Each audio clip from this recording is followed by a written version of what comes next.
Selamat datang di Rekap Manhwa kali ini. Dalam video ini, kita akan menelusuri jalan cerita manhwa yang penuh konflik dan kejutan. Tanpa berbasa-basi lagi, mari kita mulai saja alur ceritanya. Sebelum itu, jangan lupa klik tombol subscribe dan nyalakan notifikasinya serta jangan lupa like, share dan komen. Sementara itu, Aider telah berhasil menjual kristal mana itu dan uang hasil penjualannya tersusun rapi dalam sebuah gerobak kecil yang dijaga ketat oleh beberapa tentara. Nyawa Aider terlihat telah meninggalkan tubuhnya akibat kelelahan yang sangat. Di sisi lain, Ash telah berdiri di depan pintu masuk gedung tentara bayaran. Dari dalam terdengar suara obrolan keras khas tentara bayaran. Merasakan aura bahaya dari dalam gedung, Lukas menawarkan diri untuk memasukinya terlebih dahulu. Namun, Ash mengabaikan tawaran itu dan langsung menendang pintu gedung tersebut sambil berteriak penuh semangat, seolah tak mau kalah dengan keributan para tentara bayaran. Suasana yang awalnya ramai serta-merta menjadi hening, dan semua pandangan tertuju kepada dua sosok yang berdiri di depan pintu. Tindakan Ash yang dianggap tidak sopan membuat beberapa tentara bayaran kesal, lalu mereka menyuruhnya pergi dan tidak mencari-cari masalah. Ash tidak mau kalah dengan sifat barbar mereka dan membalasnya dengan teriakan menantang bak preman jalanan. Ash mengancam balik tentara bayaran yang mengusirnya tadi.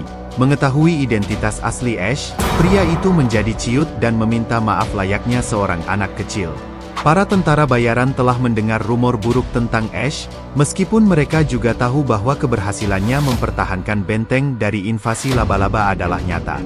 Dijelaskan bahwa setiap karakter tentara bayaran memiliki tingkat keahlian yang berbeda-beda, diurutkan dari tingkat terendah dengan alfabet N hingga karakter terkuat berlogo SSR, masing-masing dengan warna lambang yang unik. Dan Ash sedang tidak sengaja menemukan salah satunya. Seorang wanita paruh baya yang duduk di sebuah meja dan memancarkan aura ungu, pertanda bahwa dia adalah karakter SR.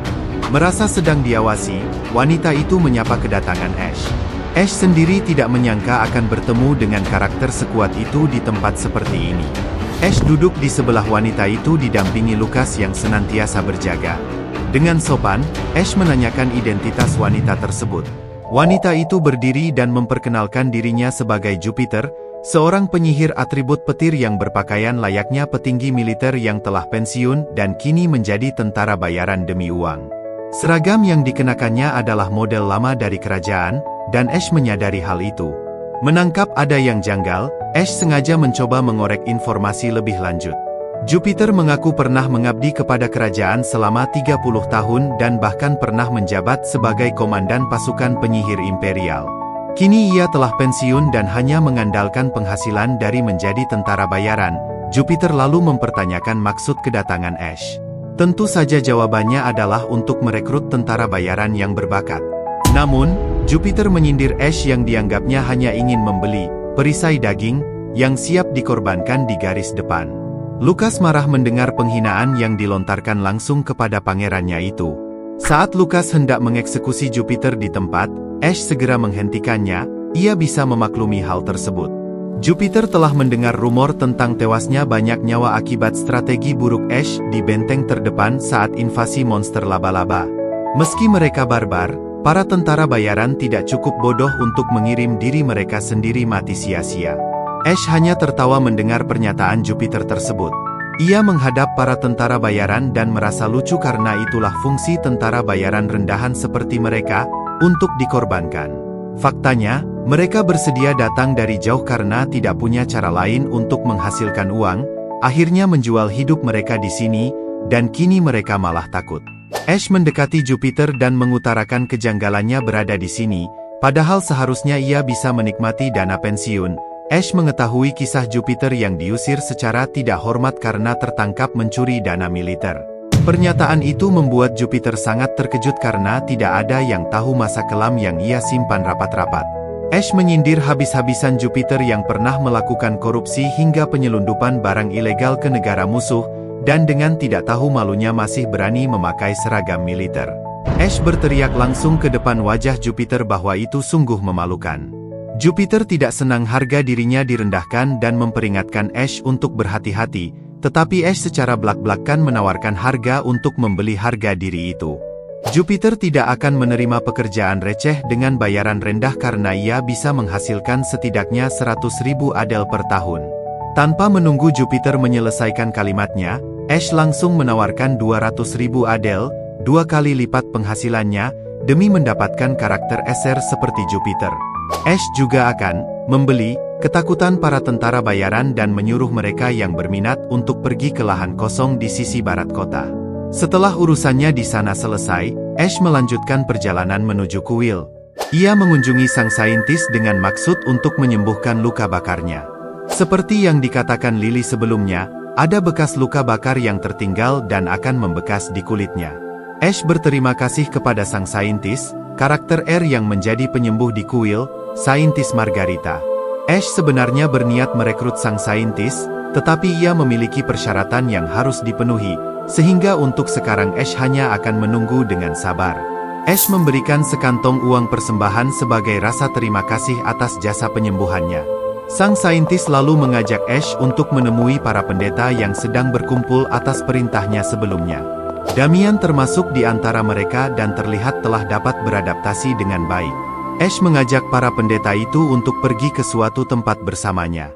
Sore harinya, Ash, para pendeta, dan para tentara bayaran telah berkumpul sesuai instruksinya di tanah peristirahatan para prajurit yang gugur sebagai pahlawan. Mereka menyaksikan prosesi pemakaman yang terhormat dengan peti mati yang diukir lambang kerajaan. Para prajurit yang masih hidup berbaris rapi untuk memberikan penghormatan terakhir kepada rekan-rekan mereka. Sebuah tim paduan suara juga menyumbangkan suara merdu mereka untuk menghibur arwah para pahlawan di alam baka. Para keluarga yang ditinggalkan diberikan kompensasi dengan nominal yang sangat besar. Nominal yang begitu besar itu memicu gosip liar, dan rumor tersebut tersebar dengan sangat cepat. Itulah yang memang diinginkan Ash. Ia ingin menyebarkan pesan bahwa setiap kematian di medan perang adalah tugas mulia untuk melindungi umat manusia. Di atas panggung itulah, Ash mulai memperkenalkan diri secara formal kepada seluruh warga sebagai pangeran ketiga kerajaan dan penguasa kota yang baru. Cacian dan hinaan membumbung ke udara seolah itu adalah hal yang normal. Namun, Ash mengabaikannya dan dengan lantang memastikan bahwa mereka semua akan mati di sini, di garis depan pertempuran umat manusia. Akan ada pemakaman berikutnya, dan paduan suara akan kembali bernyanyi tanpa henti. Namun, Ash memastikan satu hal, kematian mereka akan jauh lebih berharga daripada kehidupan mereka yang tidak berarti saat ini. Kematian seharusnya bukanlah hal yang biasa, tetapi semuanya berbeda di Crossroad. Kematian terjadi setiap hari di sini dan dianggap sebagai hal yang wajar, bahkan tidak ada seorang pun yang mengenang mereka. Ash tidak menjamin dapat menyelamatkan nyawa semua orang, tetapi ia berjanji akan berusaha sekuat tenaga untuk mempertahankan hidup mereka selama mungkin. Agar mereka dapat terus bekerja di garis pertahanan umat manusia, melindungi sesama, dan dikenang sebagai pahlawan, bukan sekadar tentara bayaran. Ash juga menyuruh mereka untuk hidup selama mungkin dan mengambil gaji sebanyak yang mereka bisa. Para prajurit lalu menembakkan peluru kosong ke arah langit, menandakan berakhirnya pidato Ash dan juga acara pemakaman tersebut. Ash turun dari panggung. Banyak tentara bayaran yang masih mencacinya dari belakang, tetapi ia sama sekali tidak peduli. Ia telah menyampaikan keinginannya, dan keputusan akhir diserahkan kepada mereka sendiri. Saat ini, ia harus fokus mempersiapkan segala kebutuhan perang untuk menghadapi invasi berikutnya. Ronde pertama invasi monster akan dimulai dalam 3 hari, sayangnya Ash belum mengetahui monster apa yang akan dihadapi. Malam harinya, cahaya rembulan menyinari tempat-tempat gelap di dunia. Ash dan Lucas terlihat berada di halaman belakang tempat tinggal mereka, hanya ada beberapa pohon dan bongkahan batu di sana. Tiba-tiba, Ash mengaktifkan sesuatu dan sebuah tampilan sistem muncul, mengonfirmasi pembukaan gerbang teleportasi. Ash menyetujuinya tanpa ragu. Bongkahan batu yang awalnya biasa saja tiba-tiba diselimuti energi magis, perlahan melayang dan menyusun diri di udara hingga membentuk sebuah pintu. Sebuah portal pun terbuka di hadapan mereka. Lucas yang belum pernah melihatnya sama sekali tidak memahami fungsi dari portal tersebut. Ash menjelaskan bahwa portal itu akan membawa mereka langsung menuju Danau Hitam. Danau Hitam adalah tempat para monster berkumpul sebelum melakukan invasi ke benteng. Ash lanjut menjelaskan mekanisme dunia berdasarkan permainan yang dimainkannya dulu. Dunia ini pada dasarnya memiliki dua mode, bertahan di benteng atau menyerang ke sarang musuh. Saat monster menginvasi, mereka harus bertahan agar musuh tidak menerobos pertahanan. Sedangkan ketika tidak ada serangan, pemain dapat menjelajah ke dalam danau untuk mengungkap rahasia di balik asal-usul monster. Dan malam itu, Ash dan Lucas berencana pergi ke Danau Hitam untuk mencari tahu musuh yang akan mereka hadapi selanjutnya. Dalam hati Ash mengakui, meskipun tingkat kesulitan permainan ini sangat tinggi, mekanismenya tergolong adil karena memberinya karakter kuat seperti Jupiter dan Damian. Ia percaya diri bahwa dengan persiapan yang matang, ia dapat menghadapi invasi berikutnya dengan lebih mudah. Setelah penjelasan panjang lebar itu, Lucas akhirnya memahami mekanisme peperangan yang ada. Lucas dengan penuh percaya diri menyatakan kesiapannya untuk menjelajah dan berjanji akan melindungi Ash. Ash justru meragukan pemahaman Lucas karena seharusnya banyak pertanyaan yang diajukan. Daripada sembarangan berasumsi, Ash memutuskan untuk menanyai Lucas secara langsung. Namun, Lucas malah memberikan hormat yang dalam. Tanpa pertanyaan, ia menyatakan kepercayaan mutlaknya pada Ash dan hanya meminta perintah. Lucas siap menjalankan apapun, baik untuk menghabisi musuh maupun menahan peluru. Pada saat itulah Ash menyadari ia tidak pernah benar-benar sendirian di dunia ini. Kepercayaan Lucas berhasil mengusir keraguan dalam hatinya. Ash kemudian mengajak Lucas untuk berangkat menuju neraka bersamanya, sambil dalam hati berjanji akan memberikan bonus kepada Lucas jika mereka berhasil kembali dengan selamat. Mereka akhirnya tiba di tempat tujuan. Suasana di sekitar terasa gelap dan mencekam, hanya diterangi cahaya bulan yang samar. Danau di depan mereka adalah danau hitam yang dimaksud Ash. Tiba-tiba, gelembung-gelembung udara mulai bermunculan di permukaan air danau, membesar dengan cepat. Tiba-tiba air danau terbelah kedua sisi, memperlihatkan sebuah jalan setapak yang dapat dilalui. Sayangnya, dari dalam tanah muncul beberapa tangan yang menyerupai zombie bangkit dari kubur. Makhluk-makhluk itu mengenakan zirah besi lengkap layaknya kesatria dan dilengkapi dengan berbagai senjata seperti pedang, tombak, dan perisai. Ash langsung merasa panik begitu mengetahui musuh yang harus dihadapi adalah mereka. Ia menggerutu dalam hati dan ingin sekali menghajar direktur yang telah mempermainkannya. Padahal ia tidak keberatan jika harus menghadapi ras goblin, duyung, atau wyvern sekalipun. Namun, ceritanya akan sangat berbeda jika harus berhadapan dengan monster zirah hidup. Informasi musuh secara otomatis diperbarui oleh sistem, dan hal itu semakin membuatnya putus asa. Jumlah yang harus mereka hadapi sungguh tidak main-main. 1052 pasukan zirah hidup ditambah satu bos dengan informasi yang masih terkunci. Lucas mulai khawatir melihat wajah Ash yang memucat dan mengira pangerannya sedang sakit. Saat itu, Ash hanya membalas Lucas dengan satu kalimat, "Kali ini, mereka akan tamat lagi." Ash telah melalui 741 pengulangan selama ia bermain permainan ini di bumi. Sebagian besar pengulangan itu disebabkan oleh monster yang dihadapinya di gelombang pertama invasi. Monster zirah hidup. Monster berzirah lengkap dengan inti berjenis hantu memiliki ketahanan fisik yang sangat tinggi, membuat mereka sangat tangguh dan sulit untuk dikalahkan. Tipe monster seperti ini tentu akan mudah dihadapi jika permainan telah memasuki fase pertengahan, saat perlengkapan sihir sudah mumpuni. Namun untuk saat ini, mereka belum siap menghadapi monster ini, terlebih dengan jumlahnya yang tidak masuk akal. Ash bahkan mulai curiga adanya seseorang yang sengaja mengatur semua ini untuk mengalahkannya. Menyadari tidak ada harapan untuk melawan mereka sekarang, Ash memilih untuk kembali ke markas dan menghadapi mereka di tembok benteng. Setelah kembali, Ash bergegas mencari Aider ke berbagai ruangan, teriakannya menggema di seluruh bangunan besar itu. Aider kemudian melaporkan bahwa prajurit yang bisa dikirim ke garis depan hanya berjumlah 526 orang. Amarah Ash melonjak mengetahui jumlah pasukan yang bergabung sangat sedikit. Kebanyakan prajurit telah tewas selama tutorial, membuatnya sangat ingin mengutuk Ash yang asli. Ash menyuruh Aider untuk segera pergi ke kota terdekat guna meminjam pasukan dengan janji memberikan gaji mingguan 2 kali lipat dari biasanya. Ash juga ingin mengirim permintaan bala bantuan dari kerajaan dan memberitahu mereka monster telah mulai bergerak menginvasi.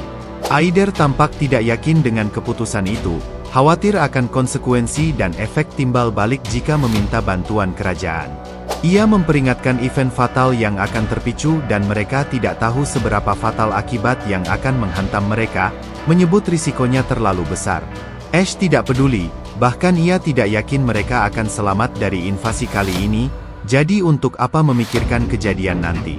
Ash juga meminta ketua serikat tukang kayu, tukang batu, pandai besi, dan ahli kimia terbaik yang ada di kota segera menghadapnya. Aider memprotes hal itu dengan alasan produksi kristal mana akan terhenti. Amarah Ash meledak melihat Aider tidak memahami situasi genting mereka. Untuk apa memikirkan kristal mana jika nyawa saja terancam? Ia memaksa Aider untuk segera menyeret mereka ke sini. Ash kembali ke ruangannya dengan kepala pusing, merasa kesulitan invasi ini sudah melebihi versi permainan yang ia kenal. Ash tentu menyadari semakin sulit sebuah permainan, tingkat variabel yang tidak terduga juga akan semakin meningkat. Kali ini, ia tidak akan ragu-ragu dan memutuskan untuk bertaruh pada profesi baru yang ia pilih. Ash mengubah profesinya menjadi komandan pemula. Tampilan sistem memberikan ucapan selamat kepada Ash yang telah berhasil menjadi komandan pemula. Tiba-tiba jantung Ash terasa sakit, sebuah sensasi aneh mengalir di dalam tubuhnya seolah kekuatan baru masuk. Namun, alih-alih mendapat kekuatan baru, ia malah terkena penalti pertumbuhan statistik sebesar 50%. Ash semakin bingung dengan kejadian tersebut, ia bertanya-tanya profesi apa yang justru membuat seseorang semakin lemah. Amarah yang dipendamnya sejak tadi akhirnya meledak, ia mencaci maki pihak yang diduganya sedang mempermainkannya, bahkan merasa seluruh dunia ini berusaha mempermainkannya. Ash mengambil sebuah tongkat besi, ia benar-benar ingin menghajar direktur yang diduganya berada di balik semua ini. Sebelum sempat melakukannya, sistem susulan muncul dan memberitahukan beberapa kemampuan baru yang didapatnya, di antaranya adalah totem serangan, totem pertahanan, peningkatan super, perintah akurat, dan sinergi tim. Untungnya, kemampuan yang berguna itu muncul tepat pada waktunya, jika tidak, Aider pasti telah dikubur hidup-hidup. Setelah berhasil menenangkan diri sejenak, Ash melihat deskripsi kemampuan barunya. Ada yang menambah bonus serangan dan pertahanan, ada yang memberikan peningkatan kemampuan sebesar 1 tingkat, serta kemampuan untuk memberikan perintah secara akurat. Dengan kata lain, selama Ash berada di medan perang, para sekutunya akan mendapat manfaat peningkatan dari kemampuannya. Akhirnya Ash mengerti mengapa ia mendapatkan penalti. Sistem dunia ini tampaknya adil dan tidak akan memberikan kekuatan besar secara cuma-cuma. Lalu ada kemampuan sinergi party yang akan memberikan bonus atribut untuk seluruh anggota, tergantung pada komposisi party. Mengingat Ash sendiri sudah terbiasa memimpin unit, profesi ini sangat cocok untuknya. Lagi pula ia tidak perlu bertarung langsung, jadi peningkatan statistik pribadinya sendiri tidak terlalu diperlukan. Keesokan paginya, cuaca cerah menyambut hari baru dan kicauan burung terdengar riang di udara. Namun, suasana di dalam rumah besar itu tidak seindah yang dibayangkan. Semua pemimpin serikat pekerja terlihat terikat dan berjejer di hadapan Ash. Ash menuntut penjelasan dari Aider mengenai alasan situasi bisa berkembang menjadi seperti ini. Aider mengaku tidak memiliki pilihan lain karena para pemimpin serikat itu menolak datang dan tidak mau menuruti perintah Ash. Ash tidak mengira Aider benar-benar memakai cara kasar yang sama saja dengan penculikan. Aider bersikeras bahwa itulah yang memang diperintahkan Ash. Ketua Serikat Pandai Besi mulai menyuarakan protesnya atas penculikan yang dilakukan secara sepihak terhadap mereka. Ketua serikat lainnya juga ikut memprotes dan menuntut ganti rugi atas produksi mereka yang tertunda. Pak Tua dari Serikat Kimia juga tidak mau ketinggalan. Menurutnya tindakan ini terlalu berlebihan meskipun Ash adalah seorang bangsawan kerajaan. Seperti yang diduga oleh Ash, mereka semua tentu akan marah jika diperlakukan seperti ini. Namun, mereka salah jika mengira Ash akan meminta maaf, justru Ash mengancam nyawa mereka secara terang-terangan. Ia menggunakan kekuasaannya untuk menekan para ketua serikat, menuduh mereka sebagai pengkhianat karena tidak memenuhi panggilannya sebelumnya. Intimidasi kekuasaan Ash berhasil membuat para ketua serikat itu ciut, sikap mereka berubah patuh dan mulai memohon pengampunan layaknya anjing yang takut pada tuannya. Setelah melalui beberapa negosiasi, para ketua serikat masih tidak percaya dengan keuntungan besar yang dijanjikan Ash akan mereka peroleh. Ash meyakinkan mereka bahwa 20% kristal mana akan diberikan kepada mereka dengan harga awal untuk diolah. Dengan begitu, mereka juga akan mendapatkan keuntungan yang sangat besar. Sebagai gantinya, para ketua serikat harus memprioritaskan produksi suplai militer yang ia perintahkan, dan ia tetap akan membayar biaya produksinya. Para ketua serikat tidak bisa berkata-kata, membayangkan keuntungan besar yang ada di depan mata. Sesaat kemudian, suasana ruangan berubah ricuh ketika para ketua serikat dengan antusias menyetujui negosiasi Ash. Mereka bahkan tidak sabar untuk segera memulai produksi. Ash senang rencananya berhasil. Ia telah membawa para ketua serikat ke sisinya, membuktikan bahwa uang memanglah kekuatan yang paling besar di dunia manapun. Ash kemudian memerintahkan Aider untuk memanggil seluruh anggota partainya segera. Ash menjelaskan semua informasi yang ia ketahui, termasuk karakteristik monster yang akan dihadapi. Wajah anggota partai terlihat terkejut dan panik. Hanya satu orang yang tetap tenang dan tidak gentar, Lucas. Bagaimanapun situasinya, ia hanya perlu melaksanakan perintah Ash. Mulai saat itu, Ash memberikan tugas yang berbeda kepada setiap orang. Mereka harus menjalankannya tanpa kesalahan sedikit pun. Setelah penjelasan panjang lebar yang berlangsung sepanjang pagi, Lucas memahami tugas barunya. Ia harus memimpin pasukan, menguatkan mental mereka, dan membimbing mereka menjalankan strategi yang telah disiapkan. Lily berniat mengajukan keberatan untuk ikut ke medan perang, terlebih karena ia sudah tidak bisa berjalan. Namun Ash tidak punya pilihan lain dan sangat membutuhkannya. Ash berjanji tidak akan mengirim Lily untuk bertempur. Lily akan bertugas sebagai pengawas perbaikan artefak pertahanan. Dengan wajah kecewa, Lily akhirnya menyetujui permintaan sang pangeran. Dalam hati, Ash memohon maaf kepada Lily karena tidak bisa membiarkan orang seberbakat itu pensiun. Jupiter secara belak-belakan meminta kenaikan gaji jika performanya di medan perang terbukti hebat. Ash merasa kesal mendengarnya. Ia tahu karakter Jupiter yang tergila-gila pada uang adalah penalti yang tidak bisa dihilangkan. Meski begitu, Ash menyetujuinya karena kontribusi Jupiter dalam membunuh monster akan sepadan dengan biaya yang dikeluarkan.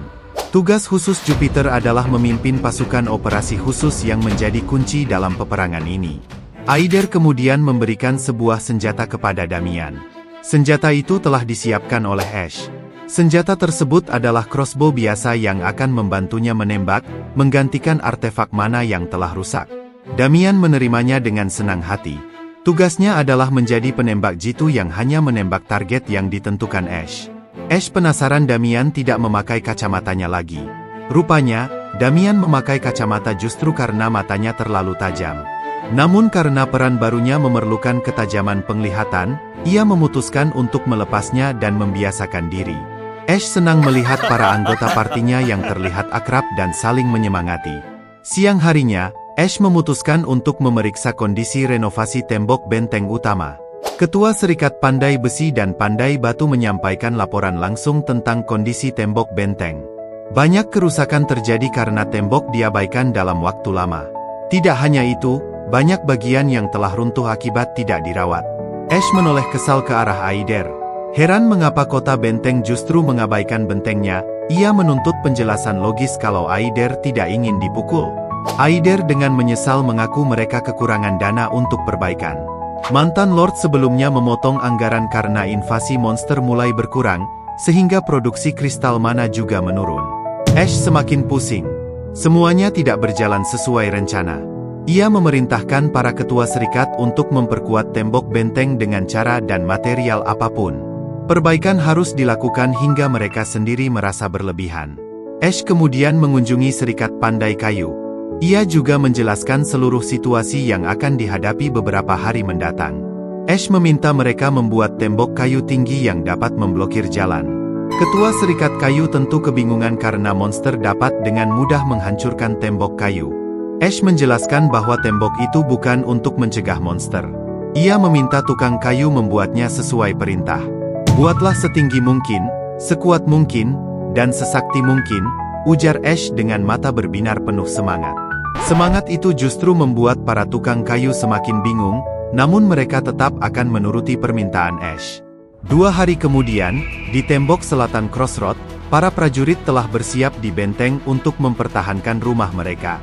Gelombang pertama invasi monster zirah hidup akan dimulai dalam waktu setengah jam. Dari kejauhan, mulai terlihat pasukan zirah hidup bergerak menuju tembok benteng. Prajurit pengintai yang memantau melalui teropong segera melaporkan kedatangan musuh. Bunyi gendang perang berkumandang, memberi semangat pada para prajurit sekaligus menjadi sinyal dimulainya pertempuran. Monster-monster mulai bergerak cepat, menggetarkan tanah, membawa kehancuran di setiap wilayah yang mereka lewati. Ash mulai memberikan pidato perang untuk menguatkan mental seluruh pasukannya. Para monster itu hanyalah serangga yang berjumlah banyak, padahal kenyataannya tidak. Mereka adalah bencana berjalan terburuk yang pernah ada. Para prajurit sebagai pasukan terkuat di kerajaan, itu juga tidak benar. Mereka hanyalah orang tua pensiunan atau anak muda tanpa pengalaman.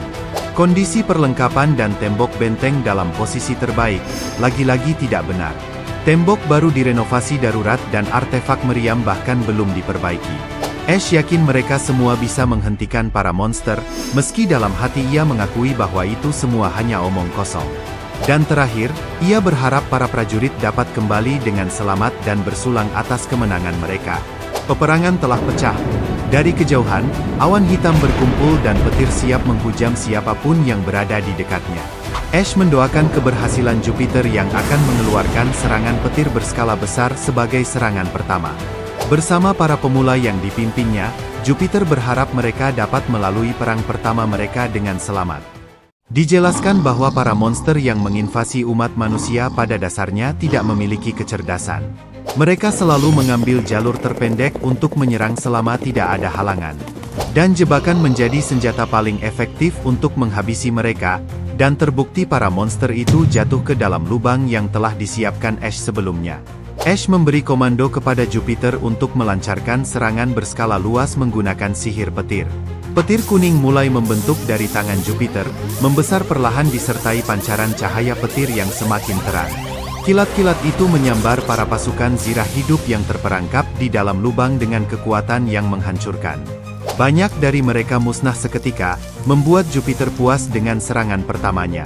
Namun, beberapa monster yang keras kepala masih bertahan dan berusaha bangkit kembali. Jupiter tidak memberi ampun, kali ini ia mengeluarkan sihir yang lebih kuat, sihir petir biru yang melegenda. Petir biru melesat turun, menghantam para zirah hidup yang masih bertahan dan menghanguskan mereka semua hanya dengan satu serangan. Para prajurit bersorak menyaksikan kekuatan Jupiter yang luar biasa, membangkitkan harapan dan semangat mereka seketika. Ash juga merasakan hal serupa, ia sudah menduga karakter Jupiter yang kuat, tapi tidak menyangkanya akan sekuat itu. Jumlah monster yang berhasil dibebaskan meningkat signifikan, 56 monster telah tumbang, sebuah permulaan yang sangat bagus. Namun, jumlah itu bukanlah apa-apa dibandingkan total monster yang mencapai 1000. Para monster berhasil memanjat dari lubang dan mendekati Jupiter. Ash menyuruh Jupiter dan rombongannya untuk segera mundur dan masuk ke dalam rencana berikutnya. Jupiter dan partinya segera mengendarai kuda kembali ke arah tembok benteng. Mereka memancing para monster untuk mengejar mereka menuju titik lokasi yang telah dipersiapkan Ash. Ash menyuruh pasukannya untuk bersiap, mereka tidak boleh melakukan kesalahan sedikit pun atau peperangan ini bisa berakhir dengan kekalahan. Salah satu anggota parti mulai kewalahan, para monster mendekat dengan sangat cepat, memaksanya memacu kudanya dengan kecepatan tinggi. Tembok-tembok kayu tinggi dan kokoh akhirnya terlihat menjulang di depan lintasan mereka. Jupiter memerintahkan anak buahnya untuk masuk ke dalam lintasan tembok tersebut. Ash senang melihat rencana dan strateginya kali ini berhasil, para monster telah terpancing. Cahaya matahari perlahan menyinari medan pertempuran yang sebelumnya gelap gulita, menyilaukan para pasukan monster sesaat. Mereka telah terjebak ke dalam formasi tembok yang tersusun, dan tidak ada jalan lain selain terus bergerak maju. Ditambah melihat manusia yang ada di depan mereka, para monster tidak ragu untuk maju menyerang. Namun, itulah yang diinginkan Ash, mereka telah berkumpul di satu titik secara bergerombol. Ash kemudian memerintahkan prajuritnya untuk menembakkan seluruh meriam yang ada, memusatkan tembakan pada titik dengan konsentrasi monster tertinggi. Tembakan meriam mulai menggelegar, menandai awal pembantaian monster dengan strategi yang jenius. Ledakan demi ledakan menghancurkan para monster satu persatu. Meski mereka keras dan tangguh, ledakan berskala luas yang terus menghantam membuat mereka tidak dapat bertahan lama. Strategi ini dinamakan zona pembantaian, di mana serangan terpusat di satu titik tempat para monster berkumpul menjadi satu. Damian kagum dengan strategi jenius dari Ash, ia berharap perang akan berakhir seperti ini tanpa memakan banyak korban. Namun, Ash yang sudah berpengalaman tentu tahu bahwa segalanya tidak akan semudah itu. Benar saja, pasukan monster secara serentak memasuki formasi bertahan dengan mengangkat perisai ke depan untuk menutupi sebagian tubuh mereka. Hal itu membuat serangan meriam semakin tidak efektif, para monster bergerak semakin lambat namun pasti. Meski menjengkelkan, Ash sudah memperkirakan hal tersebut akan terjadi. Terima kasih telah menyaksikan hingga akhir. Jangan lupa dukung channel ini dengan like, share, dan subscribe agar tidak ketinggalan rekap selanjutnya.